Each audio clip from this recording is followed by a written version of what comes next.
Welcome to Decision Vision, a podcast series focusing on critical business decisions. Brought to you by Brady Ware & Company. Brady Ware is a regional, full-service accounting and advisory firm that helps businesses and entrepreneurs make visions a reality. Welcome to Decision Vision, a podcast giving you, the listener, clear vision to make great decisions. In each episode, we discuss the process of decision-making on a different topic from the business owner's or executive's perspective.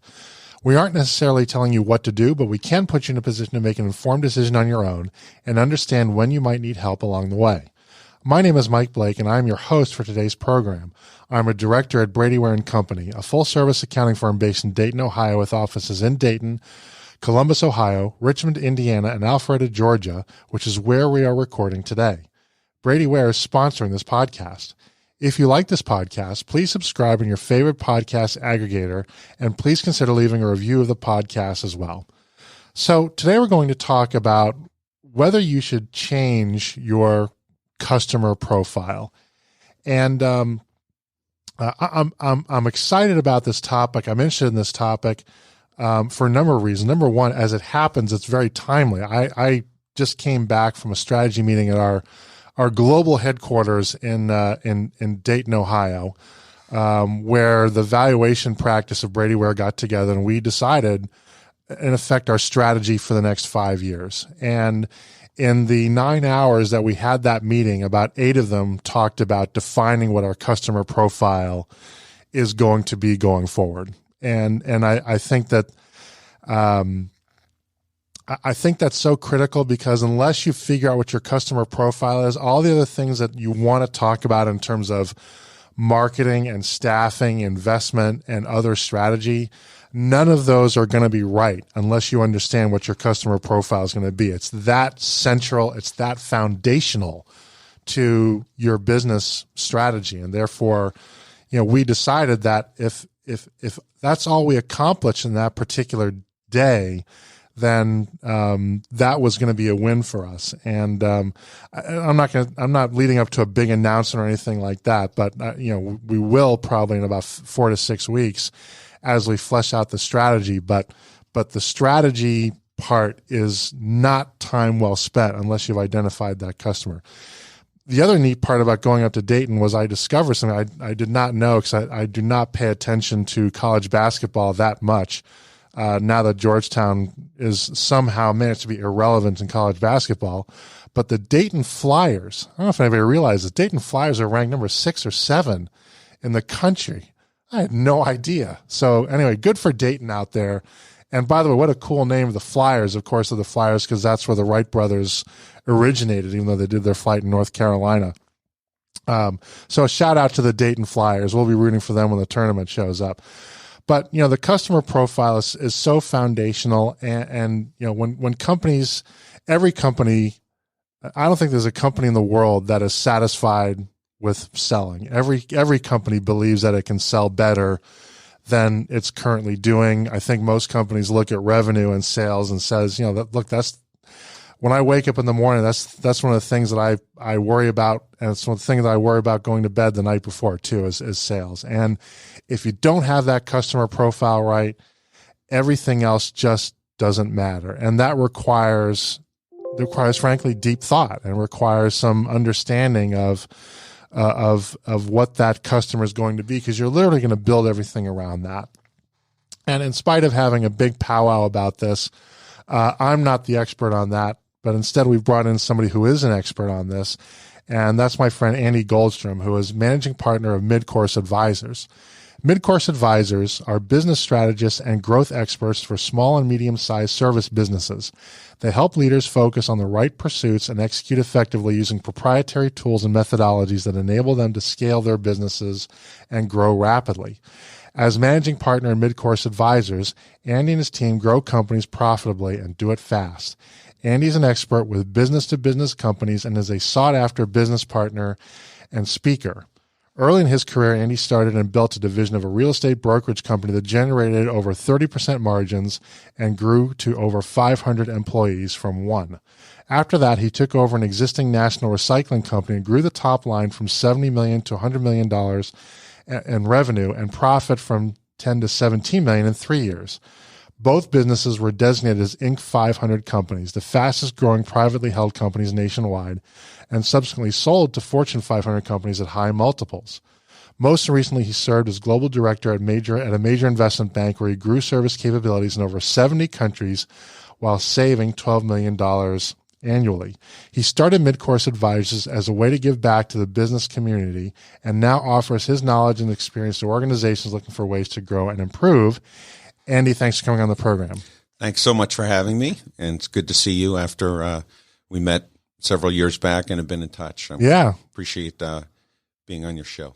So before we get started, have you just published a book, or is a book about to come out? I have a book coming out. I'm just working on the right promotion. Okay. I got all the content in place, but it's got all the basics about how to grow your business, lessons from an Inc. 500 person, an executive, and it has some things about customer profile in it that can be used, tools and methodologies and anecdotes and case studies and all the rest. And when do you think that book will come out?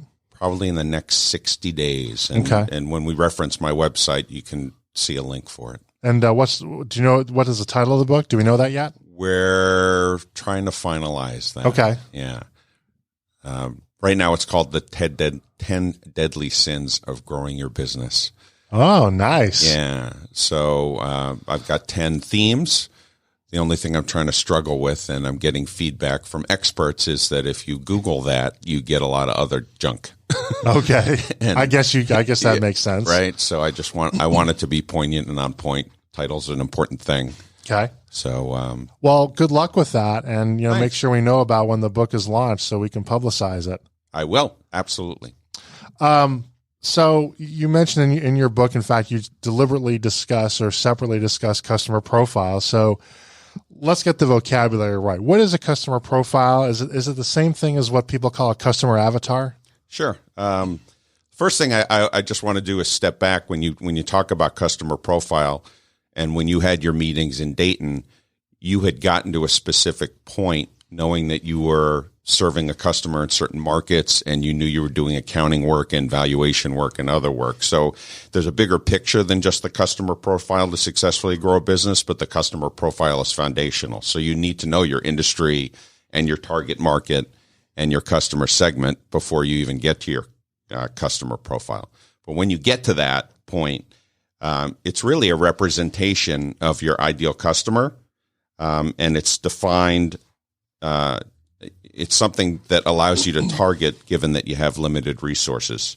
And the thing that happens is most companies don't do a really good job, and it inhibits them from reaching their goals, which is a credit to you and your company in terms of how much time you're spending on it trying to get it right.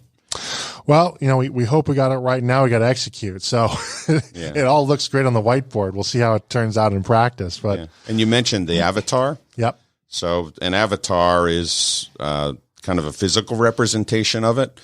I teach at Georgia State in addition to doing my consulting, and we call it a persona.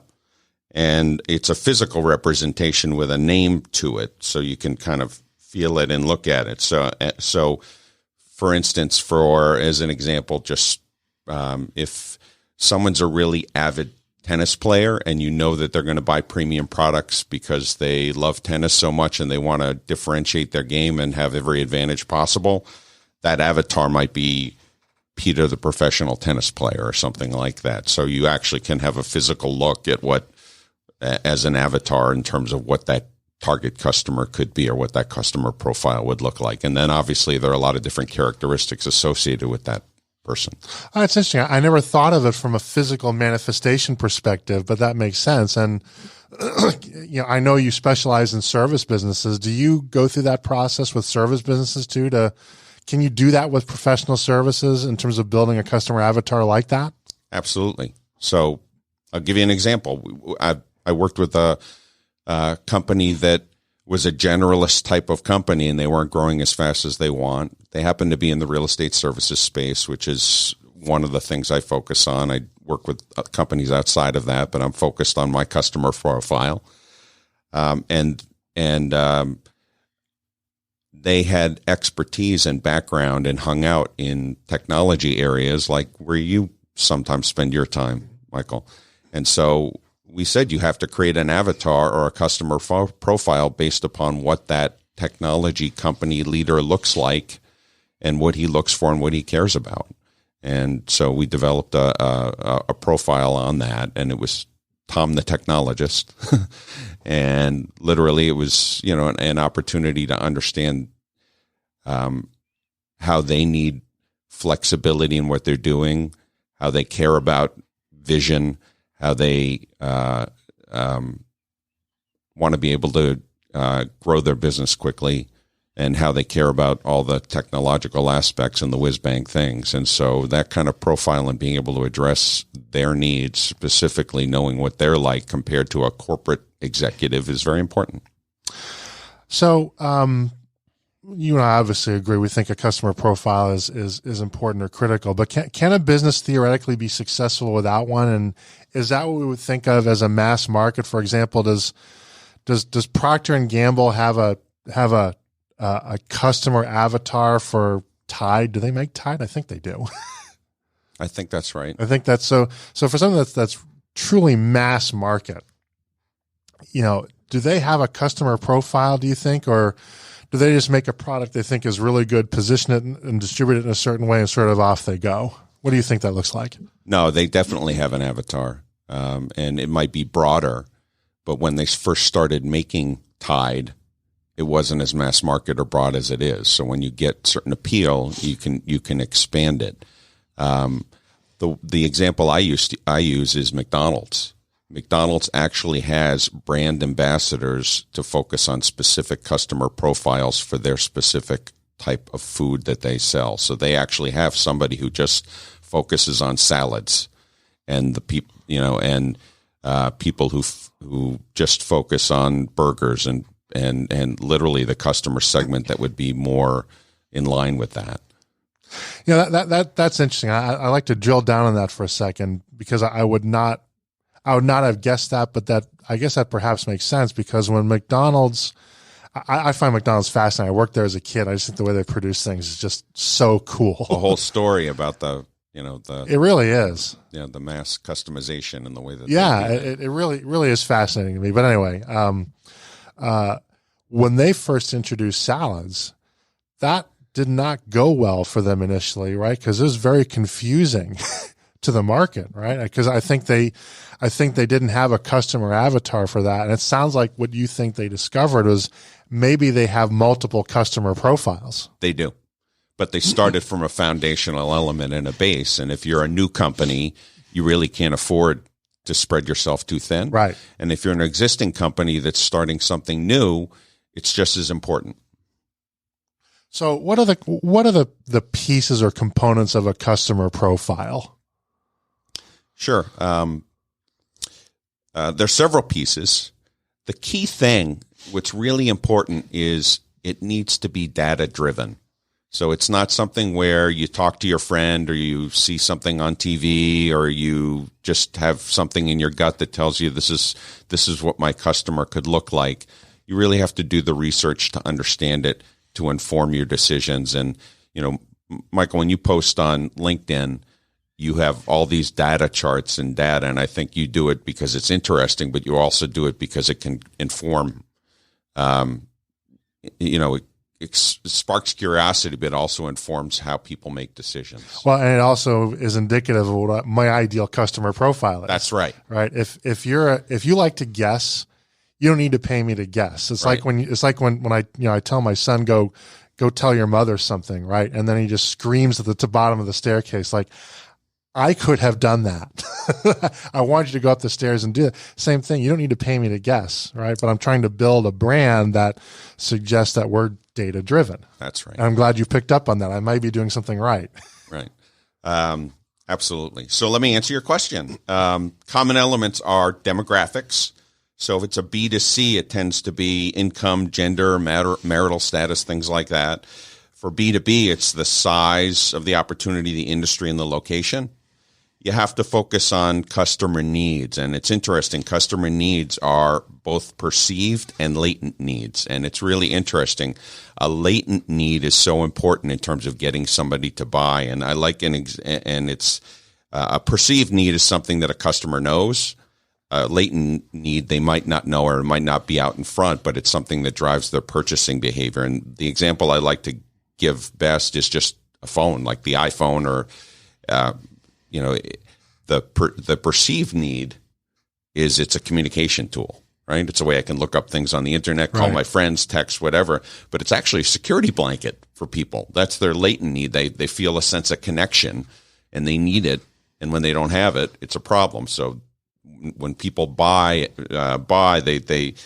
you have to understand both the perceived and the latent needs when you're looking at your customer profile. Steve Jobs was so good at that, by the way. I mean, he was the Mozart of understanding that latent need, wasn't he? He created a market, which is hard to do. He created several more than markets. Once. Yes, he created several markets, and so he definitely he absolutely he was the master at that for sure. Other elements are attitudes, so it's the values and beliefs of the customer profile or the customer. Behaviors, which are use cases, meaning how they will consume the product or service. And then their purchase preferences, like what information do they need to understand what they're buying?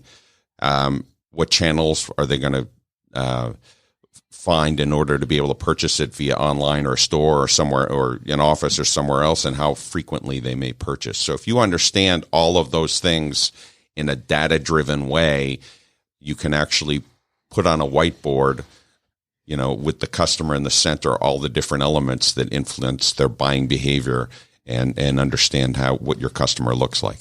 Now, when you say data, that can scare some people. And it doesn't even have that much to do about understanding how to do basic math. But data can also be very expensive, right? Some of the things you're talking about on the surface sound like you got to hire a marketing research firm to do surveys and focus groups, and all those things can be very expensive. Is that true? Do you have to go that way, or are there ways you can get data that is at least sufficient where you're not making multi-$1,000 investments in specialized studies? Sure. It depends on the scale and the size of the product or service that's being implemented. There are a lot of resources that are available that don't cost any money that are just on the net. PricewaterhouseCoopers has information. You look for companies that have traded and see what the profile of that competition looks like. There's a lot of opportunity to find things on the net. At Georgia State, where I teach, they've got a myriad of resources. You can find it through the SBA. You can find it. There are a lot of different ways to do it. There certainly are paid resources where you can hire, a professional firm that collects that information and does that all day and night and is an expert in that. And if you have the resources to do it, that might not be a bad thing. But ultimately, the data is not just looking up facts and figures. It's actually engaging with prospective customers to get feedback on what their beliefs are and why they would buy something and what their feedback is. And there's a term called ethnography. You ever heard of that term? I have. There you go. Well, ethnography is direct observation and interviewing of potential customers, suppliers, and partners, right? And if you're trying to get data or feedback from potential customers and you're doing it on the phone or you're doing it via email, you're not going to get as the quality of the feedback you're getting and the context of the feedback you're getting isn't going to be as good. And I can assure you that whether it's Procter & Gamble or McDonald's or some of the other small to medium companies that I typically consult with, or the students in my class, they get in front of their ideal client to be able to actually understand that feedback, and they draw on some other sources of information in order to understand the income brackets and things of that nature in order to do it. And they typically say you need 10 to 12 quality interviews or discovery sessions in order to develop a pattern or have enough of a sense. And certainly, some companies go well beyond that. Interesting. So what you're talking about resonates with a couple of things. One, Atlanta has an interesting technology market. We're not Silicon Valley, but we're very deep in a few areas, right? And the venture market, in my view, has improved tremendously over the last 10 years or so. But one of the practices that is very much in vogue here, I think more so than other places, is something called customer discovery, where investors want entrepreneurs to have gone out and talked to lots of potential customers. In fact, in the Georgia Tech and Emory entrepreneurship programs, you cannot graduate without having actually gone out and talked to potential customers. Even for a hypothetical venture, they make you develop that skill. Oh, I do that with my students. You do too. Okay. Absolutely. So, and what a valuable skill and valuable asset that is. And it's something that intersects with a recent experience of mine. In preparation for the strategy meeting that I described, I read twice Michael Porter's book on competitive strategy. And Appendix B, I think, of that book is entirely dedicated to the practice of interviewing customers and developing customer profiles, which I did not expect. I didn't think it would be that granular. It is. And the way you ask the questions is really important. As an example, you want them to be open-ended and not be yes or no answers. And I think it might have actually been the most useful part of the book I read. I'm so glad, because normally I'm so happy I got to the end of a book that I skipped the appendices. For whatever reason, I didn't this time. And I'm really glad, because that is so chock full of because conducting a customer interview is not walk into an office and just start asking questions. Appendices are where you get most of your charts, right, Michael? They are. There you go. They are, yeah. Especially in academic papers, for sure. So what are some signs that maybe you have a customer profile that's not working?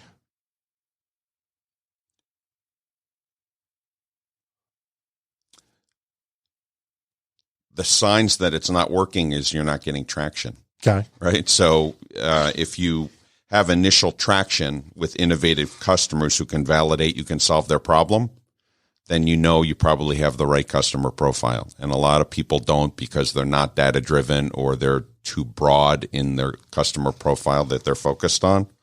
And so, results speak. and there's actually something called the law of diffusion of innovation. Long, interesting, impressive set of words that I haven't put together, that I believe in, but I haven't put together, that kind of tells you where your tipping point is relating to having that kind of traction. And it's why people accept new ideas. I love that. It's got calculus in it.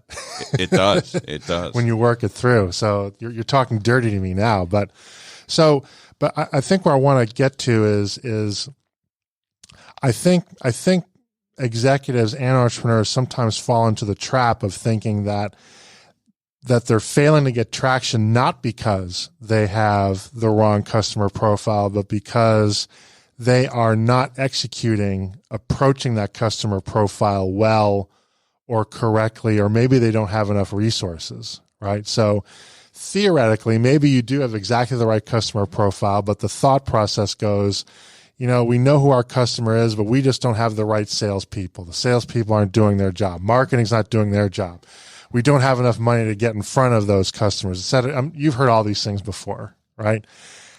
How do you know, and this is a hard question, but that's what we're about in this podcast. The hard question is, how do you know if your failure to gain traction is in fact the result of poor execution versus having the incorrect foundational customer profile? You're right. It is an excellent and complex question. And it could be something else, right? Your sales team might not be executing well, even though you have the right customer profile or avatar. You might not be executing once you get the sale, which impacts your reputation and ability to sell. So there are a lot of different aspects to it, and all you have to do is be able to measure with certain KPIs about each stage of that process to get the appropriate feedback. And certainly, if you're not getting any inbound interest, if you're not getting good feedback on what your product or service could be, if you're not being able to solve, if there's not a problem that you're solving, you're not going to pass go. You're not even going to get started. And then there's the question that you have to measure is, okay, a sales cycle is a multi-stage process, right? You have to have marketing and good salespeople and a good value proposition and good references, and they all have to work together. But if you don't have the right target, none of it matters. And maybe part of it goes back to what we just talked about a few minutes ago, which is maybe you just ask the question, why did I think I had the right customer profile? Did I do the work that you just talked about in terms of actually going out and talking to 10, 15 customers? And did I do so in kind of a rigorous way, right? You revisit how you got to the customer profile. Yeah, the first Inc. 500 company I was with, I joined in 1995, and we grew really quickly in a period of time and became an Inc. 500 company in 2001. And we didn't have all these tools, business model canvases and customer profiles and avatars and things like that. We just had good common sense to be able to see a need in the marketplace that we could solve. There were changes going on in the marketplace, getting some customers who were lead innovative end users who were willing to give us feedback and also pay us for the service, even though it wasn't fully flushed out yet. And so in essence, we were doing those things in a less structured way. And so, and it provided validation along the way. Now there are amazing tools and methodologies that are used in corporations by consultants who understand this stuff. It's taught in schools, and if you use it right and do the right due diligence, you're reducing your risk. And being an entrepreneur or being somebody who's an intrapreneur in a bigger company who's trying to target a new business, what you're trying to do is you're trying to peel the onion back and reduce the risk in each stage. And so, if your customer profile is right, and you were talking about discovery that investors in Atlanta are looking for, if you've done that discovery correctly, you're reducing the risk and you go on to the next stage in terms of, and if you're looking for investment along the way, like beyond friends and family to angels and Series A and Series B, you have to have reached certain milestones in terms of revenue, customers, discovery that you've done in order to get to those platforms. And then you actually have to, the best companies are ones that actually start with a narrow solution to a problem via a product or a service, and then they build on it modularly. So an example is like Salesforce. Salesforce started out with like a free type of app or free system where you could manage, certain aspects of your CRM, but then they have higher level premium services that you can choose based upon the number of users or the sophistication that you want, but it's built on the same chassis, just like an Infinity's built on a Nissan chassis. Now let's move up from the startup into maybe a more mature company. At some point, presumably somehow, whether they did it analytically or looked into it, they had a customer profile match and a successful identification. Can a customer profile change? Is it possible that, once a company reaches a more mature stage, they see sales growth drop off or maybe even retrench? Is something that people have to, or executives need to look out for, is maybe your customer profile can change over time? It can almost change overnight.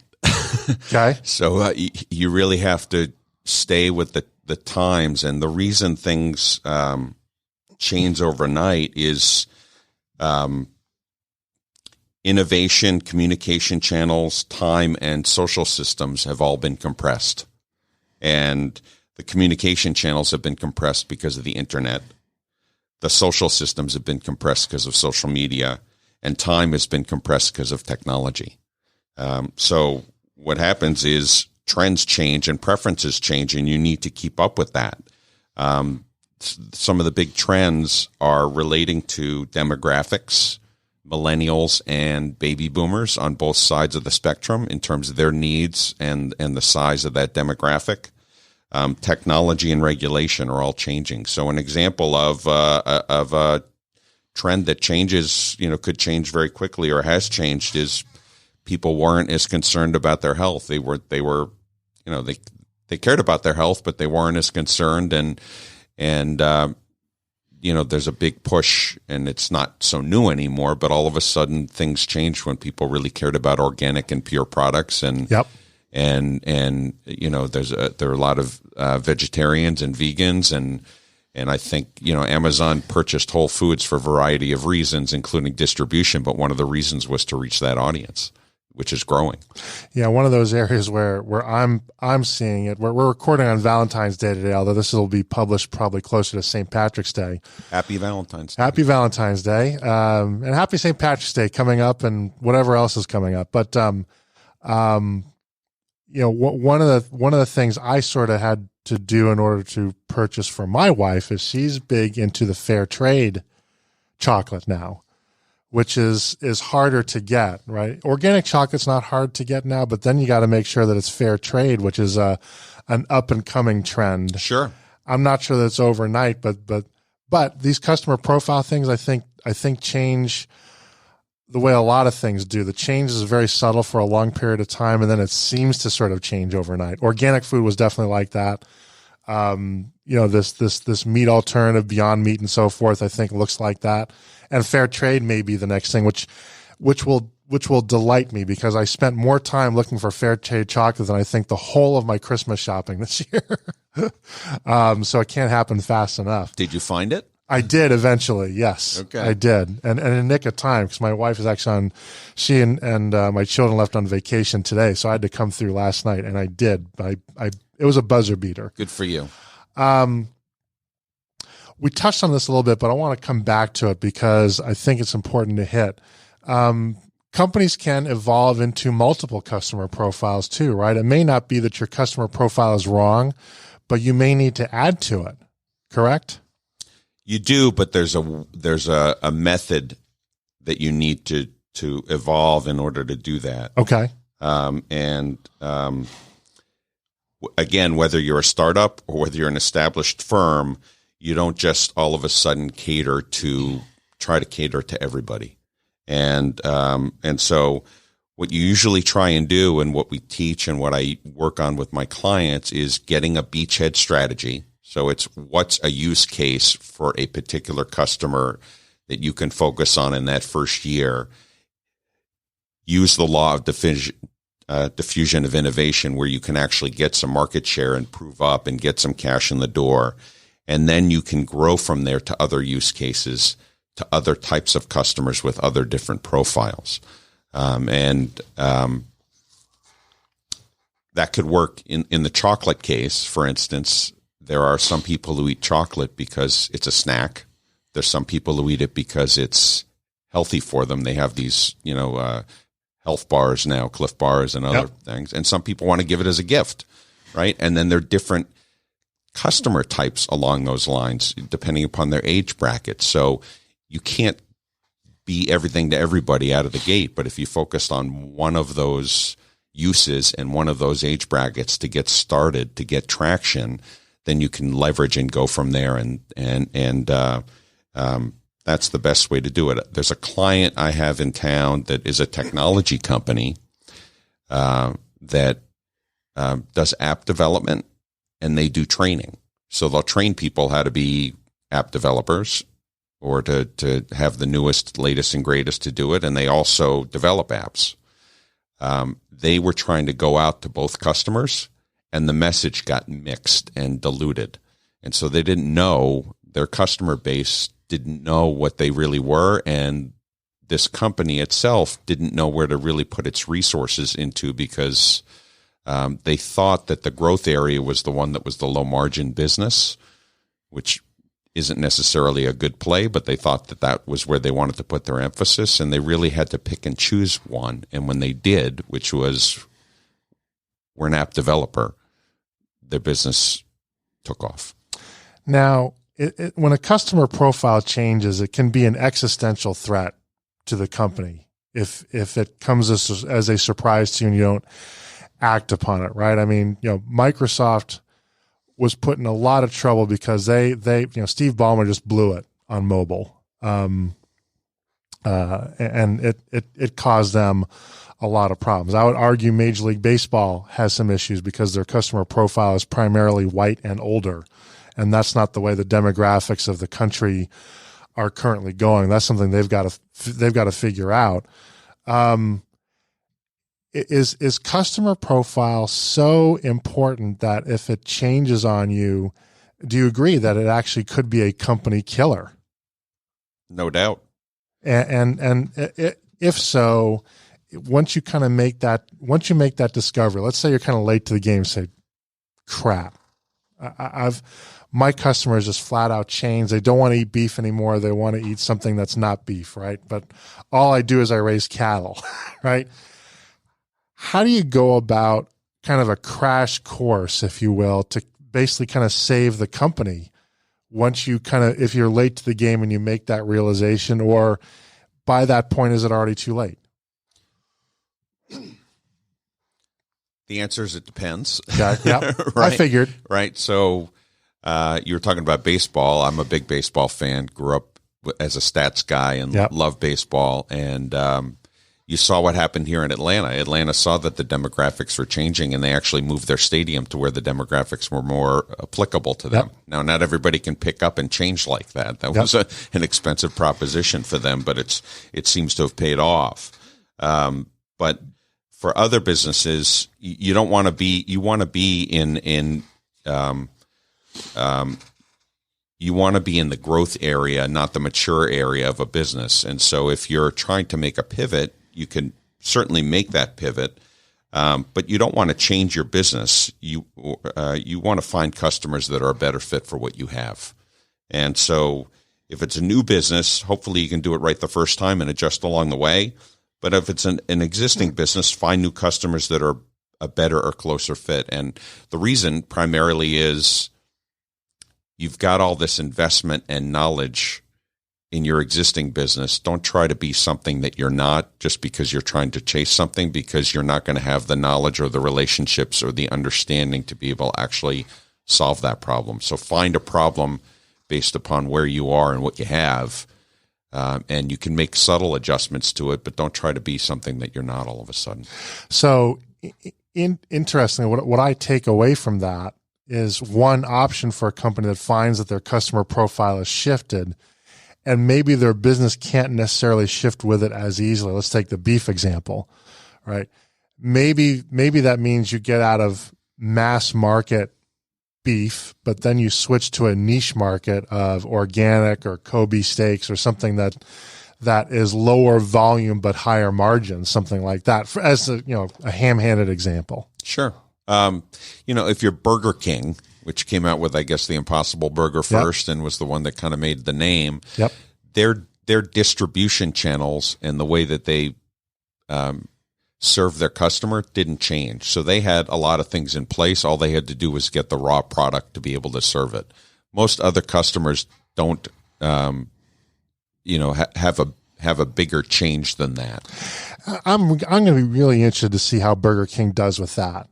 Because I actually like an Impossible Burger, but I'm not sure what the use case is, because if you bother to look at the nutritional information, it's for the most part unhealthy for you in a different way than conventional still just beef. as caloric, isn't it? It is just as caloric. It is a lot less cholesterol, but it is massively higher in sodium, right? So it's a different kind of. So we talked about latent needs. Yeah.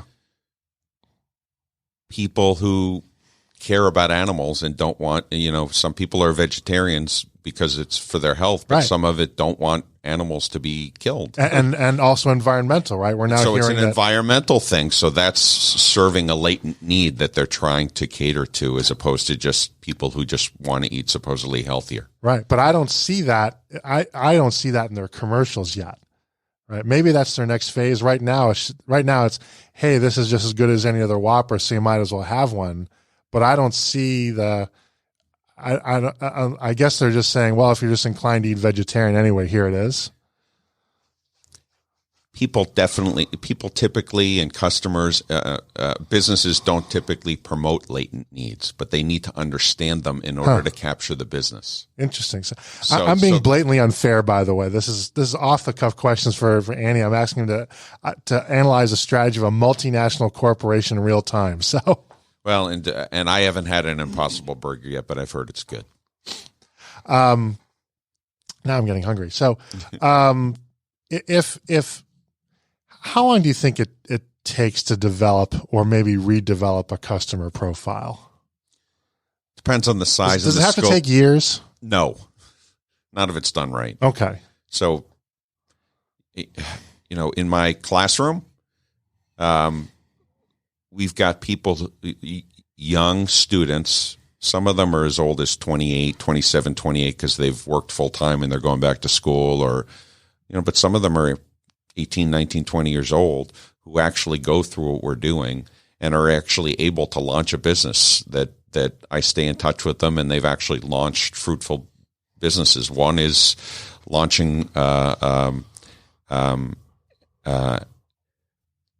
supplement product for gamers that's specific to gamers. There's another one that has an app that actually connects people to hold them accountable at the student level, where when it comes to health or getting somebody who can study with you or go to the gym. And they're actually they went through a process over several weeks as opposed to months and years to actually validate that used the right tools and methodologies and did that. And when I work with my clients, it's the same kind of thing. It doesn't require push. It's not. You don't have to be Sisyphus where you're trying to push the boulder up the hill. You really can do it relatively quickly. And obviously, if you're in a larger corporation, there are more stakeholders to please. That doesn't mean the work needs to take longer. It just means that there are more stakeholders who you need buy-in from. And it's worth emphasizing, you have students that are doing this. I have students that are doing this and doing it well. And I have, and some of them, it's just a practical exercise in class that instead of it just being a textbook kind of thing, which makes it more real. But some of them are actually pursuing these business opportunities and have been successful at it, believe it or not. And it's exciting. And then when I do it with my clients, it's even, it's just as exciting because frankly, there's more at stake. Yeah. Right. They have families to feed. They have mortgages. And they don't have unlimited resources in terms of money or time or cash. And so making the right choices and the right decisions along the customer profile route, or how they manage their money or how they operate as they grow, is really important. And I take a lot of pride in how I work with customers to do that.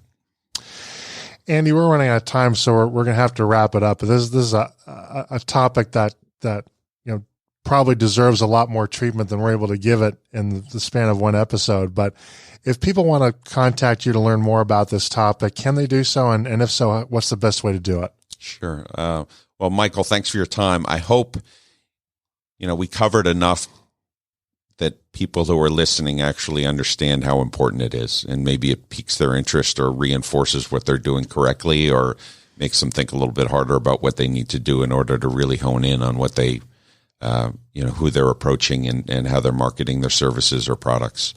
I can be reached at midcourseadvisors.com. My company is named Midcourse because it's kind of the mid-course of a journey of a company where adjustments need to be made. And my email address is agoldstrom@midcourseadvisors.com. And my phone number is 770-633-2260. And you can find me on LinkedIn, and be happy to talk to anybody to learn about their perspectives and share any background I have. Well, that's going to wrap it up for today's program. I'd like to thank Andy Goldstrom so much for joining us and sharing his expertise with us. We'll be exploring a new topic each week, so please tune in so that when you're faced with your next executive decision, you have clear vision when making it. If you enjoy these podcasts, please consider leaving a review with your favorite podcast aggregator. It helps people find us so that we can help them. Once again, this is Mike Blake. Our sponsor is Brady Ware & Company, and this has been the Decision Vision Podcast.